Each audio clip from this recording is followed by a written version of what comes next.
Bonjour à tous. Alors, moi, je m'appelle Martin Clos, je suis encore en troisième semestre à l'hôpital des en anesthésie. Je vais vous présenter un stage junior qui s'intitule Choisir, c'est renoncer, qui a été encadré par le docteur Agnès Louguez. Aujourd'hui, on va parler d'analgésie au contexte obstétrical. Donc, pour ce faire, on dispose de différentes techniques. Donc, bien évidemment,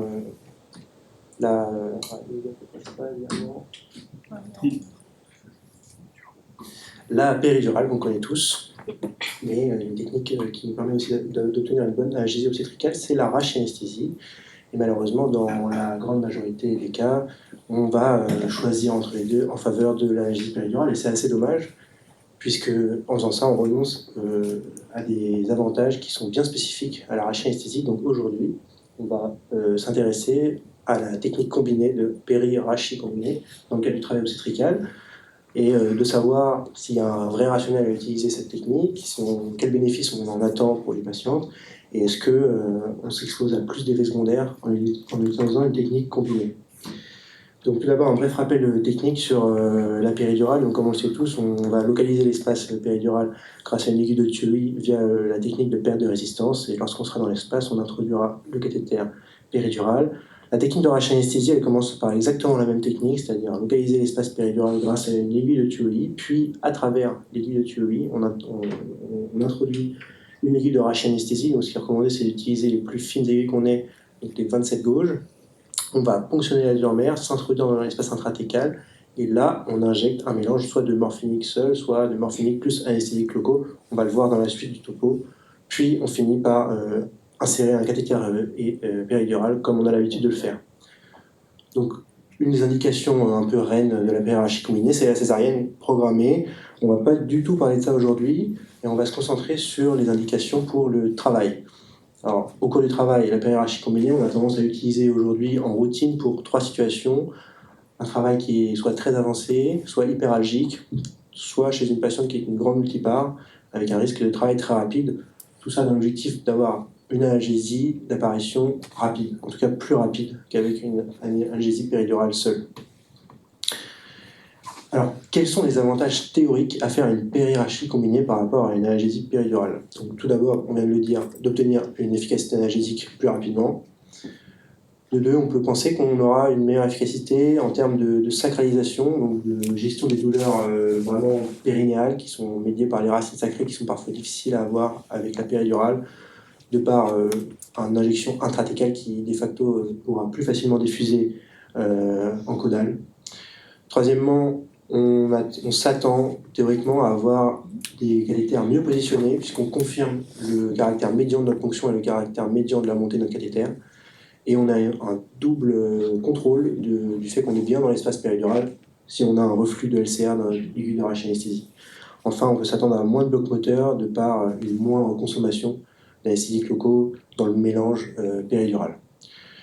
Donc on va commencer un petit peu d'épidémiologie pour commencer. Je vous présente les résultats de l'enquête de pratique Epidol qui s'intéressait aux pratiques des anesthésistes en France pour l'analgésie obstétricale, publié en 2018, et on voit que, comme on s'y attend, dans l'immense majorité des cas, 97% des cas, on utilise une péridurale simple. Et que la périrachie combinée, ça représente que 3% des procédures d'analgésie obstétricale. Dans le cadre de ce stage junior, j'ai fait un très bref sondage dans les maternités de la PHP, avec une question simple, c'est concernant la périrachie combinée pour le travail obstétrical à toutes les phases du travail obstétrical. Est-ce que vous l'utilisez fréquemment, plus 50% des cas, rarement ou jamais? Donc on voit qu'aucun centre à la PHP utilise fréquemment cette technique, et qu'il y a quand même une bonne partie des maternités, notamment dans le Nord, qui n'utilisent jamais cette technique. Il y a 2 centres qui n'ont pas répondu, c'est pour ça qu'il y a des points d'interrogation. Alors, pour commencer sur les données de la littérature concernant l'efficacité analgésique, je commence avec cette méta-analyse de la Cochrane sortie en 2012, qui comparait donc techniques de périrachie combinée avec des péridurales dites modernes, avec des solutions d'anesthésiques locaux peu concentrées, donc ce qui nous intéresse, puisque c'est ça qu'on utilise aujourd'hui. Donc 2 résultats intéressants. Premièrement, le temps pour obtenir une EVR inférieure à 4, qui est plus rapide avec une périrachie combinée, de l'ordre de 6 minutes. Deuxième critère, qui est probablement plus pertinent cliniquement, c'est le pourcentage de femmes qui sont soulagées à 10 minutes. Et là, on a 2 fois plus de femmes soulagées à 10 minutes lorsqu'on réalise une technique de périarachie combinée. C'est quand même une information intéressante. La deuxième étude que je vous propose, c'est probablement le plus grand essai endométrique contrôlé qui compare l'efficacité de périarachie versus péri simple, avec plus de 400 patients par groupe, environ 400 patients par groupe, qui est sorti en 2013. Cette étude, donc la CSE, c'est la périarachie, c'est Combined Spinal Epidural. Dans cette étude, il retrouvait un gain de 11 minutes en termes d'efficacité analgésique. Donc, dans ces 2 études, en ce qui concerne la satisfaction globale des patientes, le VA moyenne tout au long du travail et l'incidence du bloc moteur, il n'y avait pas de différence entre les 2 techniques. Donc maintenant, on va s'intéresser aux données concernant le positionnement du cathéter péridural. Donc, comme on l'a dit, on s'attend à avoir un gain puisqu'on va confirmer le caractère médian de la ponction et on a une double vérification concernant le fait qu'on est bien dans l'espace péridural avec la technique de périarachie combinée. Donc, je vous présente tout d'abord cette méta-analyse avec 7 études, 1500 patientes, avec un premier résultat concernant la nécessité de repose de cathéter pour échec, où il ne retrouvait pas de différence significative entre les 2 techniques, puisqu'on voit que l'intervalle de confiance comprend 1, même s'il y a une tendance vers la périarachie, mais on ne peut rien conclure. Par contre, dans cette étude, il y avait beaucoup moins de blocs unilatéral lorsqu'on utilisait une technique de périarachie combinée avec 2 fois moins de blocs unilatéral. Ensuite, je vous présente cette étude qui est un peu plus récente, qui s'intéressait à la survie des cathéters péridurales en comparant les 2 techniques toujours. Donc, ce qu'ils appellent survie, en fait, c'est le temps où un cathéter péridural procure une analgésie satisfaisante, donc jusqu'à perte de cette analgésie satisfaisante ou jusqu'à nécessité de repose du cathéter. Et on voit que les cathéters périduraux posés via la technique de périarachie combinée sont efficaces plus longtemps, et on a moins de nécessité de repose pour cathéter non fonctionnels, une nécessité de repose qui est divisée par 2 environ. Et une autre étude plus récente qui évaluait à peu près la même chose et qui retrouve des résultats similaires, voilà, des cathéters de périarachie qui sont plus fiables. Alors maintenant, si on s'intéresse à une sous-population qui sont les parturientes obèses, on peut penser qu'elles vont encore plus bénéficier d'une technique de périarachie combinée puisque c'est plus difficile de localiser l'espace péridural avec la technique de perte de résistance classique. Donc dans cette étude récente 2021, les auteurs s'intéressaient vraiment à des patientes super obèses avec des BMI supérieurs à 50. Et ce qu'on voit, c'est que dans le groupe péridural classique, on a 30% d'échecs et on tombe à 9% lorsqu'on réalise une technique de périarachie combinée. Maintenant, si on s'intéresse plus spécifiquement aux patients qui ont nécessité la pose d'un deuxième cathéter, une deuxième péridurale, si on s'obstine et on refait une péridurale classique, dans leur étude, ils ont encore 20% d'échecs, alors qu'il n'y en a pas avec la technique de périarachie. Donc là, je vous l'accorde, les événements sont très rares, il n'y a pas assez de patients dans cette étude pour vraiment conclure. Mais probablement, on a des bonnes raisons de penser que si on n'a pas voulu faire en première intention une périarachie, au deuxième coup, il y en a un vrai bénéfice à passer à cette technique de périarachie combinée. Si on s'intéresse maintenant à l'efficacité des péridurales en cas d'extension de péridurale pour césarienne en urgence. Donc, dans cette étude, les auteurs retrouvaient un taux d'échec d'extension de péri pour césarienne en urgence avec des péridurales classiques à 10%. Et on tombe à 3% lorsqu'on pose le cathéter avec une technique de périarachie combinée. Donc cette autre étude qui est un effectif un peu plus important, puisque là on parle de près de 1000 césariennes en urgence, on a un odds ratio en défaveur de la péridurale classique à 5,5. Il y a plus de 5 fois plus de péridurale où l'extension de péri ne sera pas efficace, donc qui nécessitera une anesthésie générale par rapport à la périarachie combinée. Donc si on fait une petite conclusion intermédiaire concernant les avantages, on a vu que, bon, effectivement, on a une analgésie plus rapide, de l'ordre de 6 à 10 minutes. Concernant l'efficacité, si on regarde l'ensemble du travail, on n'est pas plus efficace, on est juste plus rapide pour l'apparition d'analgésie. Mais par contre, si on s'intéresse à l'extension de péri, là on est vraiment plus efficace avec un cathéter posé en périarachie. On a effectivement moins d'analgésie péridurale latéralisée et de deuxième pose avec la périarachie. Par contre, on n'a pas le gain espéré sur le bloc moteur, on a la même incidence du bloc moteur avec les 2 techniques. Maintenant, on va s'intéresser aux effets secondaires, parce que c'est probablement un des freins majeurs à l'utilisation à plus large échelle de cette technique. Alors, tout d'abord, les effets secondaires sur le versant fœtal, puisqu'il y a une notion qui c'est vrai qui est communément admise, en tout cas ce que la majorité des anesthésistes et des obstétriciens pensent, c'est que la PRHI est pourvoyeuse d'anomalies de rythme cardiaque fœtal. Alors, je vous présente une première étude qui s'intéresse à ce sujet, qui est parue en 2004, où les auteurs l'ont comparé 3 groupes. C'est une étude contrôlée randomisée, péridurale classique, PRHI avec enrachis, une dose faible de morphinique, donc 1,5 gamma de sulfatanil, plus de l'anesthésique locale, ou alors une périrachie avec enrachis juste en morphinique mais à haute dose, 7,5 gamma. Ce qu'on voit, c'est que entre péridurale classique et périrachie avec pas beaucoup de sulfatanil, on n'a pas plus d'anomalies du rythme cardiaque fœtal, de l'ordre de 11 à 12%. Alors que si on administre une haute dose de morphinique en intrathécal, là, on s'expose à un risque accru d'anomalies du rythme cardiaque fœtal. Donc voilà, il y a quand même une relation dose-effet avec une trop grosse dose de SUF, ça c'est pourvoyeur d'anomalies du rythme cardiaque fœtal. Maintenant, si on prend plusieurs études qui se sont intéressées à ce sujet, donc là, une méta-analyse qui a regroupé 10 études et qui posait précisément la question de l'incidence des ARCF, périrachie versus péri simple, on est vraiment rassuré par cette étude, puisque le risque relatif est à l'intervalle de confiance qu'on prend 1, donc en fait on est rassuré, on peut dire qu'il n'y a pas plus d'anomalies de rythme cardiaque fœtal lorsqu'on fait une périrachie, à la condition de ne pas mettre de trop grosses doses du sulfatanil. Concernant le taux de césarienne en urgence pour ARCF et les critères de post-nataux que sont le score d'Apgar et le pH ombilical, il n'y a aucune différence entre les deux techniques. Donc on est plutôt rassuré concernant les effets secondaires fétaux. Alors juste une petite aparté sur comment en fait on explique cette apparition des anomalies de rythme cardiaque fœtal avec la périrachie. Donc on n'a pas la réponse dans son entièreté, mais il y a une des façons d'expliquer ça, et c'est la théorie qui est la plus étayée dans la littérature, c'est une théorie dite catécholaminergique. En fait, on sait que les catécholamines circulantes maternelles ont un effet tocolytique. Ça a été prouvé dans des modèles animaux depuis assez longtemps. Et en fait, ce qui va se passer, et c'est ce qui est étudié dans cette étude, c'est que lorsqu'on fait une PRHI combinée, on va faire chuter très brutalement ces taux de catécholamines circulantes maternelles. Donc dans cette étude, il faisait les dosages d'adrénaline et de noradrénaline avant analgésie obstétricale et 20 minutes après analgésie obstétricale. Il comparait PRHI versus péri. Je vous invite à regarder la ligne du bas, notamment c'est pour la noradrénaline. Après 20 minutes d'une périrachie combinée, on fait chuter le taux sanguin de noradrénaline de moins 70 picogrammes par millilitre, alors qu'avec une péridurale classique, on a fait chuter que de 26 picogrammes par millilitre. Donc c'est probablement cette chute brutale des catécholamines qui fait qu'on perd l'effet tocolytique, et donc on va avoir une hypertonie utérine qui va engendrer des anomalies de rythme cardiaque fœtal.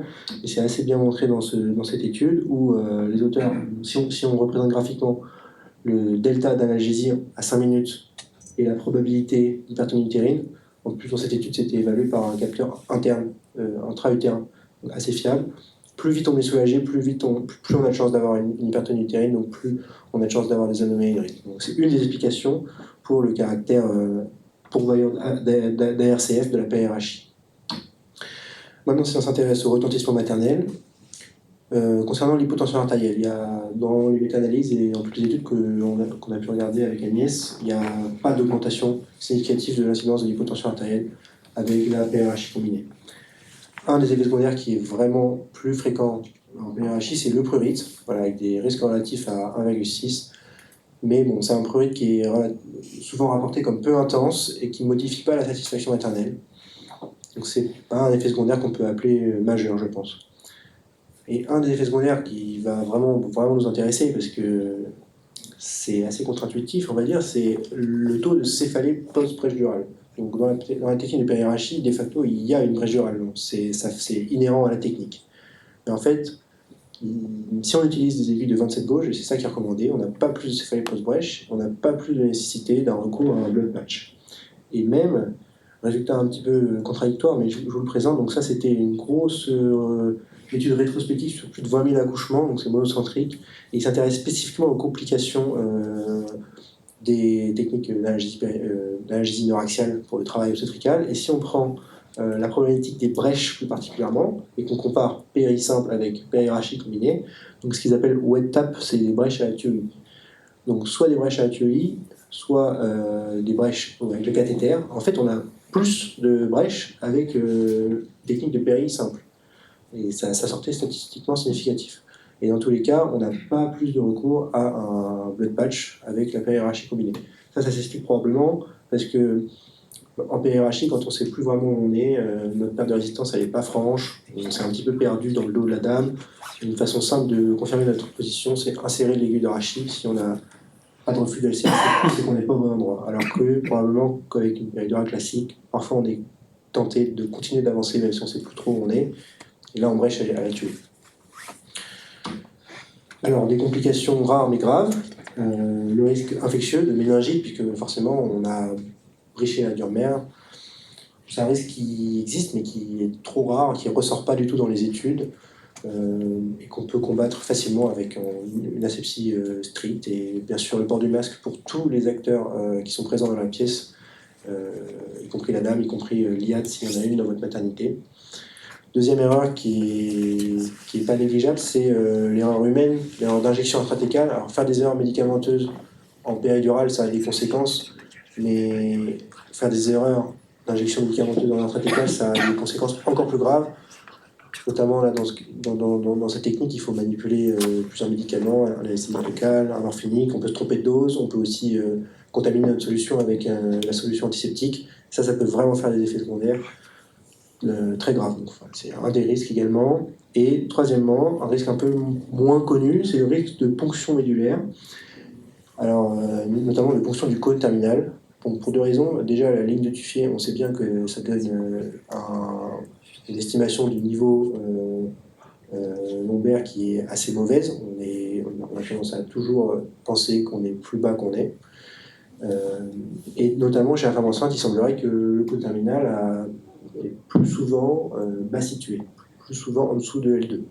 Et donc dans cette petite série de cas, les auteurs ont apporté 7 cas de ponction médulaire avec une aiguille de rachis, 6 cas en obstétrique. Et comme vous voyez, si on ne s'en rend pas compte et qu'on injecte l'arachis en intramédulaire, ça fait des conséquences assez dramatiques sur le plan neurologique avec des cavités intramédulaires et les séquelles qui vont avec. Alors, je vous propose des petites recettes de que mettre dans votre rachis si vous réalisez une périarachie combinée, en fonction des stades du travail. Donc, en première partie de travail, étant donné que les douleurs sont vraiment moins intenses, on peut se permettre, ce sera efficace, même si on fait qu'un morphinique. Et dans ce cas-là, il ne faut pas dépasser des doses de 3 microgrammes maximum de sulfatanil. La deuxième partie de travail, là, on ne pourra pas se permettre de faire morphinique seul, il faudra associer morphinique et anesthésiques locaux. Donc du SUF 2,5-3 gamma maximum, et on privilégiera la ROPI pour son caractère isobar, qui malgré le fait qu'on injecte des faibles doses, 4 mg maximum, sinon on s'exposera à du bloc moteur, malgré cette faible dose, le caractère isobar fait qu'on aura une diffusion céphalique plus importante et qu'on aura un niveau analgésique plus confortable. Donc pour conclure, on a vu que effectivement c'est plus rapide. L'apparition de l'analgésie est plus rapide avec la périarachie combinée. Avec cette technique, on ne s'expose pas à des effets secondaires maternofœtaux majeurs. L'argument très fort, à mon sens, c'est plus que l'argument de rapidité d'analgésie, c'est l'argument de sécurité et de la fiabilité de la péridurale en cas de césarienne en urgence, qui permet vraiment d'éviter un nombre non négligeable de césariennes sous anesthésie générale. Mais ça, c'est au prix de, comme il y a plus de manipulation et que les gens ont probablement moins l'habitude de le faire, et que voilà, une péridurale, ça peut se faire en pleine nuit, à un moment où on n'est pas forcément le plus concentré, on s'expose à des erreurs type mauvaise dose, mauvais médicaments en intratécal, et ça peut vraiment être très problématique. Donc, pour conclure, c'est difficile quand même de recommander la périarachie combinée de façon systématique au cours du travail, mais on pourrait au moins élargir les indications, et ce vers des populations un petit peu ciblées, telles que les obèses, les patients chez qui on veut vraiment éviter l'anesthésie générale, ou après un premier échec de pause de péridurale. Voilà, on a une grande marge de progression, parce que comme on voit, la périarachie, c'est une technique en fait, qui reste très très marginale à l'heure actuelle. Donc voilà, j'espère que ce topo vous a fait passer de cet état à cet état. Et je vous remercie de votre attention.